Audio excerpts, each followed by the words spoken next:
been in these positions where we say things or we write things and they blow up, they go viral, and then the teams respond to it. And there's two approaches. They either trash what you say and they said there's no credence to it, or they accept some of the things.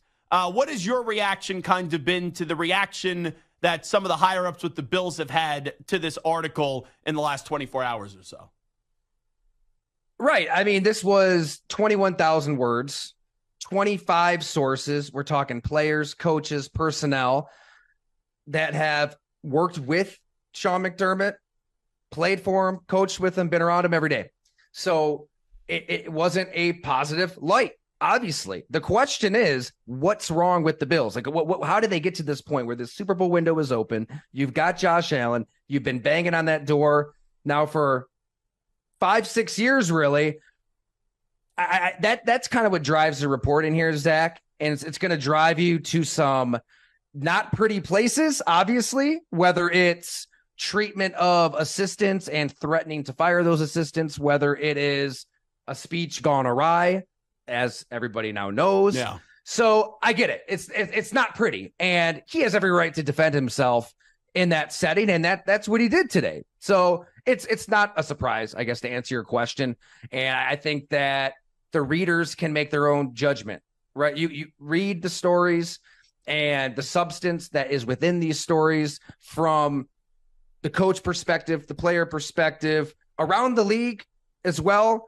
I also chatted with Brett Favre for an hour. He sees a lot of himself in Josh Allen. And he kind of knows what it's like when you do have that special relationship with a coach. Had it with Mike Holmgren, then he lost it, and he wished he had it a lot longer than 7 years. I think that's kind of the point of the story. You have a good thing going if you're Buffalo right now.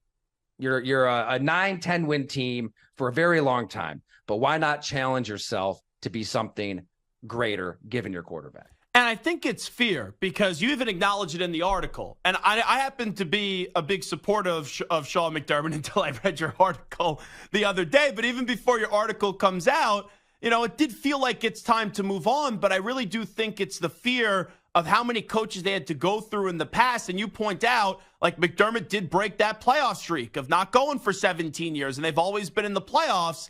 And it just seems like the Pegula family is fine where they're at, even though we know there should be greater aspirations for this core. There's two ways to think about this, right, Zach? There is that argument to be made. And I think that is where a lot of maybe older fans are, even some younger fans that kind of remember the Chan Gailey, the Doug Marrone, the Greg Williams, the Mike Mularkey, Dick Duran days. Rex Ryan, it was a clown show. Right? It was bad for every possible reason. But whenever that job became available, and I grew up here in Western New York, whenever the Bills were looking for a head coach, it was not a destination. Right? I remember one year fans thought, "Oh, we're gonna get Bill Cowher." Right? That's who we're gonna get to save this thing. Well, hell, nobody even knew who the GM was. They didn't really have a GM. There was no clear power structure for X amount of years. You're not getting the best of the very best to apply for that job and under those circumstances. So if you're going to think in that frame of the dark side is around the other corner, if you remove Sean McDermott, it's another 17 years of no playoffs, of just dismal, dreary, depressing football. I get it. You keep them, right? Get your 10 wins a season. But if you're going to look at it in terms of Josh Allen is in his prime, Josh Allen is 27. Josh Allen had one of the best playoff games we've ever seen, and the head coach blew it in the final 13 seconds, exactly as he did against Philly when Josh Allen goes for 400 yards, 5 touchdowns, is playing out of his mind. You got to think that maybe the other side isn't all gloom and doom. Maybe you do get an offensive coach who believes in his players late in games and is going to take that chance and is going to have a command of the room in a different way than Sean. And Sean deserves all the credit in the world because his place was a dumpster fire. It was bad. And give him credit last year. I mean, Damar Hamlin almost dies on a football field. He guided that team through an unprecedented situation. There's a lot of good to Sean McDermott, but I think it was worth raising the context here of you've got a special talent at quarterback. And as Brett Favre knows, these windows can close. He knows if Mike Holmgren didn't want total control and wanted to be the GM and the coach and went to Seattle, they would have won multiple Super Bowls because they had a really special thing. Take me behind the scenes, Ty Dunne, because there's sometimes, right, we do rants on the radio, and then the segment ends, and it's like, okay, you go on to the next segment. But yesterday, when I'm reading about the analogy he used of the terrorists with 9/11 and their communication skills, being someone that lives in the city now, grew up on Long Island when 9/11 happened, it hit home, and, I was really heated even after saying what I said yesterday during the break, and it carried over into the next segment. You're well-sourced. You have so many great connections. When that story was told to you, how did you react to it when you were trying to uncover everything? The jaw just hits the floor. It's I inconceivable. think that unbelievably inappropriate, inconceivable, unforgivable. It's terrible. It's terrible. And he did try to explain his thinking to the team. So, right, they're in training camp. St. John Fisher College, 2019. This is the third year of Sean McDermott as head coach, second year with Josh Allen. So they're starting to think, okay, now it's time to become a playoff team. I'm sure that was the year that maybe he's really feeling some pressure. We got to get this thing going now that we have the quarterback. And he overthought it, right? It wasn't like this was on a whim and he just misspoke. It speaks to who Sean McDermott is as a coach, in a good sense, too, in terms of being maniacal and meticulous and obsessed with the details. When it comes to situational football, he has everybody prepared for, red zone, third down, second and medium with 4 minutes left, whatever the situation is. That's what the team needed post-Rex Ryan. They needed discipline and order and all of that. But he takes it to an extreme. And this was the extreme of all extremes, to somehow try to articulate to your team that if evil can come together can come together and do something as heinous as the 9/11 terrorist attacks, imagine what we could do trying to achieve something great. So he overthought it.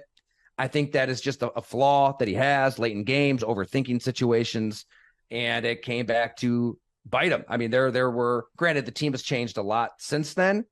But I know in the moment there were coaches and players that were like, what the hell just happened? They couldn't believe it. And Kyle Williams had just retired the year before, one of the more trusted veterans that the Bills have had the last 2 decades. He's the one, I believe, that really kind of went to Sean and was like, dude, you got to talk to the team. You got to smooth this over. So then an hour later, he comes out to the practice field and apologizes. But it did expose a blind spot, I believe. Ty Dunne here with us. When I'm reading your article, I also couldn't believe, just because, you're a well-respected reporter. You've been doing this for a long time. That's right. The Bills don't credential you. Why is that? It's their prerogative, right? Every team is going to be different. And I live 15 minutes from the stadium. And for whatever reason, they said that they're just not credentialing new media. This is multiple times over the course of the last few years. Hey, as I told the Bills then, it's not going to stop me from doing my job, because the Bills fans have an appetite for long form, for columns, for podcasts, just like any rabid fan base does. So I did a podcast with Isaiah McKenzie for 2 years. I've sat down with players through agents, through themselves, Damar Hamlin, Deion Dawkins, Nyheim Hines, Quentin Morris, all kinds of players. So when it comes to this team, this season, all the questions that people have, what's going on behind the scenes, I just wanted to call as many people as I possibly could on my own to get answers. And you know what just naturally happens when you're not credentialed by a team and you have a piece out like this, Ty Dunne. People that don't like the piece are going to say, oh, well, Ty just has a vendetta against the Bills organization and Sean McDermott. How do you respond to people that are just saying you're just doing this because you don't like the Bills because they won't credential you? What can you say to anybody that isn't interested in learning about what happens with any team in this league behind the scenes? Like isn't that why we get into this, right? Like, there's press conferences and there's poll tested narratives that are established and set, and the NFL is a big, big, big business. I think that if you're a fan and you're pouring your paycheck into tickets, into parking, into $18 beers, into all this stuff, you deserve to know how this league is really run behind the scenes. And guess what? It's not always going to be pretty. It's not like this is the first palace intrigue kind of story that I've done covering pro football. I've done stuff like the Green Bay Packers after covering the team, the relationship between Aaron Rodgers and Mike McCarthy, the Minnesota Vikings with Mike Zimmer. I was just in Jacksonville this last training camp, and the Urban Meyer days were not pretty. I think by and large fans want to know what the hell's going on behind the scenes, beyond a press conference. So to those people who genuinely are interested in learning something, go longtd.com. We're going to try to deliver unfiltered, unvarnished football coverage today. Not a bad segue, right? But I get it. Hey, if people just want, the slop served up on a platter at a podium, and don't get me wrong, there are some coaches who are awesome at the podium. Dan Campbell, Mike McDaniel, go down the list. But I think that the fans deserve more. They deserve us in the media sitting down with guys one-on-one to learn something. So when McDermott says today that this is an attack on his character, how do you view that statement from Sean McDermott? I don't think it's an attack on his character when I've got Isaiah McKenzie and Nyheim Hines and Lee Smith and Patrick DeMarco and Tywan Jones, like so many players in this series saying really nice things about Sean McDermott. I get it. That's kind of what they want to set, and that's where a mob will potentially follow. But there was a lot of points made in this series of what Sean McDermott is getting at with his culture and why it was needed to a large extent post Rex Ryan. But it's not all going to be pretty, right? I mean, these assistant coaches that worked under him had some pretty specific examples to share. Chad Hall declined comment for this story, but I had heard through multiple people what happened there, where the wide receivers on the team in 2020 who are setting all kinds of records chip in to buy him a truck. And that's unheard of. That's amazing, right? Your receivers are chipping in to get a dude a truck, and that's looked down upon as a negative by Sean McDermott behind the scenes. That it was a dark day at One Bills Drive, they said. There's a lot of detail in this series that I think does kind of speak to itself. The threatening to fire coaches kind of on a whim. That being said, look, just read it. People can make their own judgment, and they can listen to Sean McDermott. He has every right to defend himself, 100%.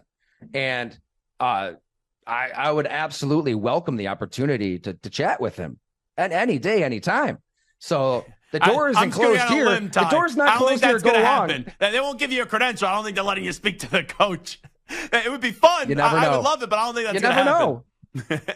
Hey, if the door's closed on their end, it ain't closed here. I'll just say that. Before we let you run, on 0 to 100 on that scale, 0, no chance, 100, he's fully gone. Where do you think it is that McDermott is back next year as the head football coach of this team? I think he's back. I don't think that the wheels are going to completely fall off this team. They've got a hard schedule. You've got Kansas City, Dallas, Miami down the pipe. I think the Chargers and Patriots in between. So it won't be easy, but you do have one of the best players in the sport in Josh Allen. You do have a team that offensively is playing really, really well. So I think that they'll win 2 games, maybe 3, maybe sneak into the playoffs. But barring a complete meltdown, I would think he's back. I'm not saying that's right or wrong. Just everything I hear, the ownership, they don't want to make a change if they don't absolutely have to. Last thing, just because I know, right, you covered the Packers for a long time. You've done a lot of work covering the scene of the legendary fans at Lambeau Field and everything that comes with the Packers. Jordan Love, I know that you're a fan. The last few weeks is looking pretty damn good. What would you say about the Packers' future with Jordan Love at the quarterback position? Man, the future is unbelievably bright with Jordan Love. And he was raw out of Utah State. Obviously, it was a major gamble, major risk. When you also factor in the personalities involved, Aaron Rodgers as well. He was not happy at that night when they drafted Jordan Love, and a lot happened after that.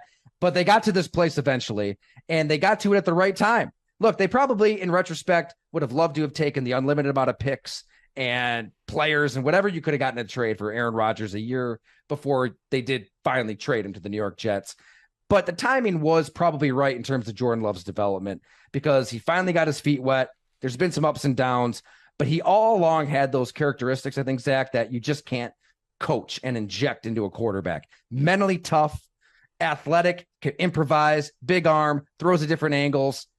Now that he's getting experience with all these receivers that are the same age, by the way, I don't see how his arrow points the wrong direction anytime soon. The Packers, they got a really winnable schedule the rest of the way. They could even sneak into the playoffs and be a threat.